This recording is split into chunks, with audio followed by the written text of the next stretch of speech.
ಬಳ್ಳಾರಿ ಘರ್ಷಣೆಯ ಮತ್ತಷ್ಟು ವಿಡಿಯೋಗಳು ರಿಲೀಸ್ ಆಗ್ತಾ ಇದೆ. ಡಿಸಿಎಂ ಡಿಕೆಶಿ ಬಳ್ಳಾರಿ ಭೇಟಿ ಮಾಡಿದಂತ ಹಿನ್ನೆಲೆ ಮತ್ತಷ್ಟು ವಿಡಿಯೋಗಳು ಬಿಡುಗಡೆ ಆಗ್ತಾ ಇದೆ. ಈ ಬಗ್ಗೆ ಮೊದಲೇ ಮಾಹಿತಿ ಇತ್ತು. ಇವತ್ತೇನಾದರೂ ಡಿಕೆಶಿ ಅಲ್ಲಿಗೆ ಹೋದಂತ ಸಂದರ್ಭದಲ್ಲಿ ಇವತ್ತು ಮತ್ತಷ್ಟು ವಿಡಿಯೋ ರಿಲೀಸ್ ಆಗುತ್ತೆ ಅಂತ ಹೇಳಿ, ಹಾಗಾಗಿ ಘರ್ಷಣೆ ಆಗೋ ಬಗ್ಗೆ ಮೊದಲೇ ಮಾಹಿತಿ ಗೊತ್ತಿದ್ದ. ಜನಾರ್ದನ ರೆಡ್ಡಿ ನಿವಾಸದ ಮೇಲೆ ವ್ಯಕ್ತಿ ನಿಂತಿರುವಂತಹ ಒಂದು ಫೋಟೋ ರಿಲೀಸ್ ಆಗಿದೆ. ಮನೆ ಮೇಲೆ ಕೈಯಲ್ಲಿ ಏನೋ ಹಿಡಿದು ಓರ್ವ ವ್ಯಕ್ತಿ ನಿಂತಿದ್ದಾನೆ. ಆ ಒಂದು ಫೋಟೋ ವಿಡಿಯೋ ಇದೀಗ ವೈರಲ್ ಆಗ್ತಾ ಇದೆ. ಹಾಗಾದ್ರೆ ಆತನ ಕೈಯಲ್ಲಿರೋದು ಏನು, ಆಯುಧವಾ ಅಥವಾ ಏನನ್ನ ಇಟ್ಕೊಂಡು ಆತ ನಿಂತಿದ್ದ? ಇಲ್ಲಿ ಮೊದಲಿಗೆ ಇಲ್ಲಿ ಪ್ರಾಣ ಹೋಗಿರೋದು ಕಾಂಗ್ರೆಸ್ ಕಾರ್ಯಕರ್ತನದ್ದು. ಗುಂಡು ಹಾರಿರೋದು ಸದ್ಯಕ್ಕೆ ಕಾಂಗ್ರೆಸ್ ಕಾರ್ಯಕರ್ತನ ಮೇಲೆ. ಹೀಗಾಗಿ ಅಲ್ಲಿ ಆತ ನಿಂತಿರೋದು ಯಾಕೆ ಎನ್ನುವಂತಹ ಪ್ರಶ್ನೆ ಇದೀಗ ಉದ್ಭವವಾಗಿದೆ.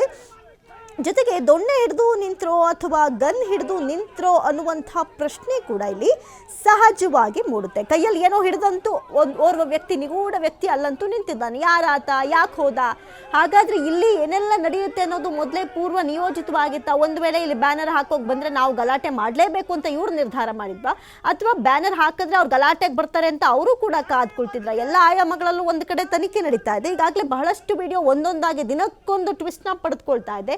ದಿನಕ್ಕೊಂದು ವಿಡಿಯೋ ರಿಲೀಸ್ ಆಗ್ತಾ ಇದೆ. ಮೊನ್ನೆ ಎಲ್ಲ ನೋಡಿದ್ವಿ, ಗುರುಚರಣ್ ಸಿಂಗ್ ಆತ ಕಾಣಿಸ್ಕೊಂಡ, ಆತನಿಂದಲೇ ಬುಲೆಟ್ ಫೈರ್ ಆಗಿದೆ ಅಂತ ಹೇಳಿ.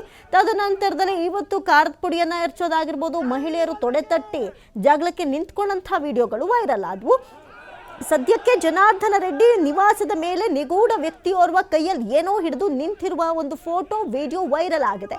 ಜೊತೆಗೆ ಆತ ಯಾರು, ಆತ ಕೈಯಲ್ಲಿ ಏನು ಇಟ್ಕೊಂಡಿದ್ದ, ಫಸ್ಟ್ ಆಫ್ ಆಲ್ ಆತ ಅಲ್ಲಿಗೆ ಹೋಗಿದ್ದು ಯಾಕೆ, ಎಲ್ಲ ಪ್ರಶ್ನೆಗಳು ಕೂಡ ಇಲ್ಲಿ ಉಟ್ಕೊಳ್ತಾ ಇದೆ.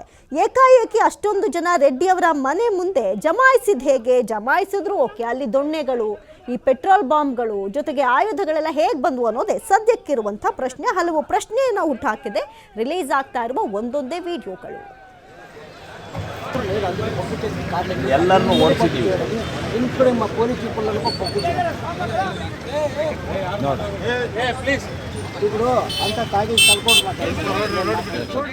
ಈ ಬಗ್ಗೆ ಹೆಚ್ಚಿನ ಡೀಟೇಲ್ಸ್ ಅನ್ನ ಕೊಡ್ತಾ ಹೋಗ್ತಾರೆ ದೂರವಾಣಿ ಸಂಪರ್ಕದಲ್ಲಿ ಪ್ರತಿನಿಧಿ ಸಿದ್ದು. ಒಂದೊಂದು ದಿನಕ್ಕೆ ಒಂದೊಂದು ಟ್ವಿಸ್ಟ್ ಅನ್ನ ಪಡೆದುಕೊಳ್ತಾ ಇದೆ. ಒಂದೊಂದು ವಿಡಿಯೋ ಒಂದೊಂದಷ್ಟು ಪ್ರಶ್ನೆಗಳನ್ನ ಹುಟ್ಟಾಕ್ತಾ ಇದೆ. ಹಾಗಾದ್ರೆ ಸದ್ಯಕ್ಕೆ ಆತ ನಿಂತಿರೋನ್ ಯಾರು, ಏನನ್ನ ಇಟ್ಕೊಂಡು ನಿಂತಿದ್ದ, ಏನಾದ್ರೂ ಮಾಹಿತಿ ಲಭ್ಯವಾಗಿದ್ಯಾ? ಖಂಡಿತವಾಗ್ಲೂ ಅಮೃತ, ಈಗ ದಿನ ಕಳೆದ ಹಾಗೆ ಒಂದೊಂದು ವಿಡಿಯೋಗಳು ಸಹ ಸಾಕಷ್ಟು ಹೊರಗಡೆ ಬರ್ತಾ ಇದೆ. ಅದೇ ರೀತಿಯಾಗಿ ಈಗ ಮತ್ತೊಂದು ವಿಡಿಯೋ ಸಹ ಹೊರಗಡೆ ಬಂದಿರುವಂತದ್ದು ಏನಿದೆಯಲ್ಲ ಅದನ್ನ ಗಮನಿಸಬಹುದಾಗಿದೆ. ಬಿಜೆಪಿಯ ಮಹಿಳಾ ಕಾರ್ಯಕರ್ತರ ವಿಡಿಯೋ ಸಹ ಬಂದಿರುವಂತದ್ದು. ಆ ಗಲಾಟೆ ನಡೆಯೋ ಸಂದರ್ಭದಲ್ಲಿ ಏನು ಆ ಮಹಿಳೆ ಖಾರದ ಪುಡಿಯನ್ನ ಏರಿಸ್ತಾರಲ್ಲ, ಆ ಏರಿಸುವಂತಹ ಸಂದರ್ಭದಲ್ಲಿ ಅಲ್ಲಿ ಭರತ್ ರೆಡ್ಡಿ ಅವರು ಸಹ ಇದ್ರು. ಜೊತೆಗೆ ಆ ಭರತ್ ರೆಡ್ಡಿ ಅವರು ಬರ್ತಾ ಇದ್ದ ಹಾಗೆ ಇನ್ನೊಂದು ಇಬ್ಬರು ಮಹಿಳಾ ಕಾರ್ಯಕರ್ತರು ಏನ್ ಮಾಡ್ತಾರೆ, ಜರೀರ್ ಅಂತ ಹೇಳಿ ಅವರಿಗೆ ಶೆಡ್ ಹೊಡೆದು ಕರಿಯುವಂತ ಕೆಲಸಕ್ಕೆ ಮಾಡ್ತಾರೆ. ಅದು ಪ್ರಚೋದನೆ ಕೊಟ್ಟಂತ ಆಗ್ಲಿಲ್ವಾ ಅನ್ನುವಂಥದ್ದು ಇದೀಗ ಕಾಂಗ್ರೆಸ್ನ ನಾಯಕರ ಮಾತಾಗಿರುವಂತದ್ದು ಕೂಡ ಹೌದು. ಜೊತೆಗೆ ಈಗ ಈ ಗಲಾಟೆಗೆ ಸಾಕಷ್ಟು ತಿರುವುಗಳು ಕೂಡ ಪಡಿಸ್ಕೊಡ್ತಾ ಇದ್ದಾವೆ. ಕೆಲವೊಂದು ಆರೋಪಗಳು ಕೂಡ ಇತ್ತು. ಜನಾರ್ದನ್ ರೆಡ್ಡಿ ಅವರು ಹೇಳ್ತಾ ಇದ್ರು ಏನಂದ್ರೆ, ಈ ಗಲಾಟೆಗೆ ನನ್ನನ್ನ ಕೊಲೆ ಮಾಡ್ಲಿಕ್ಕೆ ಬಂದಂತ ಸಂಚಿತ್ತು ಅಂತ ಹೇಳಿದ್ರು. ಅದು ಬಳಿಕ ಮತ್ತೆ ಒಂದು 9mm ಬುಲೆಟ್ ನ ಕ್ಯಾಪ್ ಕೂಡ ಪತ್ತೆ ಆಗುತ್ತೆ. ಅದು ಏನಂದ್ರೆ ಭರತ್ ರೆಡ್ಡಿ ಅವರ ಏನು ಬರ್ತಾ ಇದ್ರು ಆ ಸ್ಥಳದಲ್ಲಿ ಕ್ಯಾಪ್ ಕೂಡ ಪತ್ತೆ ಆಗಿದೆ. ಇದನ್ನ ಪೊಲೀಸರು ಹಾಗೂ ಮತ್ತು ಪತ್ತೆ ಹಚ್ಚುವಂತ ಕೆಲಸವನ್ನು ಸಹ ಮಾಡ್ತಾ ಇದ್ರೆ. ಜೊತೆಗೆ ಈಗ ಸಾರ್ವಜನಿಕರ ವಲಯದಲ್ಲಿ ಮತ್ತು ಕಾಂಗ್ರೆಸ್ ಕಾರ್ಯಕರ್ತರು ಹೇಳೋದೇನೆಂದ್ರೆ, ಭರತ್ ರೆಡ್ಡಿ ಅವರಿಗೂ ಕೂಡ ಹತ್ಯೆ ಸಂಚು ನಡೆದಿತ್ತು, ಹೀಗಾಗಿ ಅಲ್ಲಿ ಕೂಡ ಒಂದು ಬುಲೆಟ್ ಪತ್ತೆ ಆಗಿದೆ ಅನ್ನುವಂಥದ್ದನ್ನ ಅವರು ಆರೋಪವನ್ನ ಮಾಡ್ತಾ ಇದ್ದಾರೆ. ಆದ್ರೆ ಇದನ್ನೆಲ್ಲವನ್ನ ಹೊರತುಪಡಿಸಿ ಪೊಲೀಸರು ಕೂಡ ಸುಮ್ಮನಿರದೆ ಸಾಕಷ್ಟು ತನಿಖೆ ಮಾಡುವಂತ ಕೆಲಸವನ್ನ ಸಹ ಮಾಡ್ತಾ ಇದ್ದಾರೆ ಅಂತಾನೆ ಹೇಳ್ಬೋದಾಗಿದೆ. ಅಮೃತ, ಥ್ಯಾಂಕ್ ಯು ಸಿದ್ದು ತಮ್ಮೆಲ್ಲ ಮಾಹಿತಿಗಾಗಿ. ಒಂದು ಕಡೆ ಮನೆ ಮೇಲೆ ಏಕಾಏಕಿ ಓರ್ವ ವ್ಯಕ್ತಿ ನಿಗೂಢವಾಗಿ ನಿಂತಿದ್ದಾನೆ. ಇನ್ನು ಕೆಳಗಡೆ ನೋಡಿದ್ರೆ ಅಷ್ಟೆಲ್ಲ ರಾಧಾಂತ ನಡೀತಾ ಇತ್ತು. ಹಾಗಾದ್ರೆ ರಾಧಾಂತ ನಡೆಯುತ್ತೆ ಅನ್ನುವಂಥ ಅಂದಾಜು ಮೊದಲೇ ಈತನಿಗಿತ್ತ? ಯಾರೀತ, ಈತ ಯಾಕಲ್ಲಿ ಹೋಗಿ ನಿಂತಿದ್ದಾನೆ ಅನ್ನುವಂಥ ಹಲವು ಪ್ರಶ್ನೆಗಳನ್ನ ಇಲ್ಲಿ ಹುಟ್ಟಾಗ್ತಾ ಇದೆ. ಇನ್ನು ಈ ಬಗ್ಗೆ ಹೆಚ್ಚಿನ ಡೀಟೇಲ್ಸ್ ಅನ್ನ ಕೊಡ್ತಾ ಹೋಗ್ತಾರೆ ದೂರವಾಣಿ ಸಂಪರ್ಕದಲ್ಲಿ ಪ್ರತಿನಿಧಿ ಶಿವಕುಮಾರ್. ಒಂದು ಕಡೆ ನಾವು ಗಮನಿಸ್ತಾ ಇದ್ದೀವಿ, ದಿನಕ್ಕೊಂದು ವಿಡಿಯೋಗಳು ಏನು ರಿಲೀಸ್ ಆಗ್ತಾ ಇದೆ, ಹಲವಾರು ಪ್ರಶ್ನೆಗಳನ್ನ ಹುಟ್ಟಾಗ್ತಾ ಇದೆ. ಆತ ಏನಕ್ಕೆ ಹೋಗಲ್ ನಿಂತಿದ್ದ, ಜಗಳ ಸ್ಟಾರ್ಟ್ ಆದ್ಮೇಲೆ ಹೋಗಿ ನಿಂತಿದ್ದ? ಹಾಗಾದ್ರೆ ಓರ್ವ ಅಷ್ಟು ಜನಪ್ರತಿನಿಧಿಯ ಮನೆ ಮೇಲೆ ಯಾರು ಬೇಕಾದ್ರೂ ಹೋಗಿ ನಿಂತ್ಕೊಬೋದಾ? ಏನಿದೆ, ಯಾರಾತ, ಏನಾದ್ರೂ ಡೀಟೇಲ್ಸ್ ಇದೆಯಾ?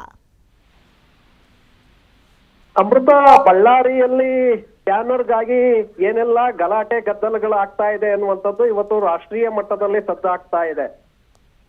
ಗಾಲಿ ಜನಾರ್ದನ ರೆಡ್ಡಿ, ಈಗ ಹಾಲಿ ಶಾಸಕರು ಮಾಜಿ ಸಚಿವರು ಗಾಲಿ ಜನಾರ್ದನ ರೆಡ್ಡಿ ಹಾಗೆ ಶ್ರೀರಾಮುಲು, ಜೊತೆಗೆ ಈಗ ಹಾಲಿ ಶಾಸಕರಾಗಿರುವಂತಹ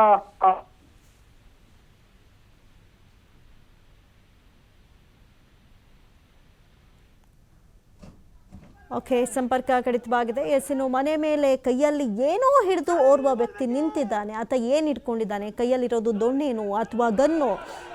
ಒಂದು ಕಡೆ ಆರೋಪ ಮಾಡ್ತಾರೆ ನಮ್ಮನ್ನು ಸಾಯಿಸೋದಕ್ಕೆ ಅಂತಲೇ ಬಂದಿದ್ರು ಅನ್ನುವಂಥದ್ದು BJP ಮಾಡ್ತಾ ಇದ್ದಂಥ ಆರೋಪ. ಆದರೆ ಅಲ್ಲಿ ಕೊನೆ ಉಸಿರೆಳೆದಿದ್ದು ಕಾಂಗ್ರೆಸ್ ಕಾರ್ಯಕರ್ತ. ಇಲ್ಲಿ ನೋಡಿದ್ರೆ ಮನೆ ಮುಂದೆ ದೊಣ್ಣೆಗಳ ರಾಶಿ ಇದೆ, ಜೊತೆಗೆ ಮನೆ ಮೇಲೂ ಕೂಡ ಯಾರೋ ಏನೋ ಒಂದು ಇಟ್ಕೊಂಡು ನಿಂತಿದ್ದಾರೆ. ಹಲವಾರು ಪ್ರಶ್ನೆಗಳನ್ನು ಹುಟ್ಟಾಕ್ತಾ ಇದೆ. ಮುಂಬರುವಂಥ ಮತ್ತಷ್ಟು ವಿಡಿಯೋಗಳಲ್ಲಿ ಏನೆಲ್ಲ ಸತ್ಯಾಸತ್ಯತೆಗಳು ಸಿಗುತ್ತೆ ಕಾದ್ ನೋಡೋಣ.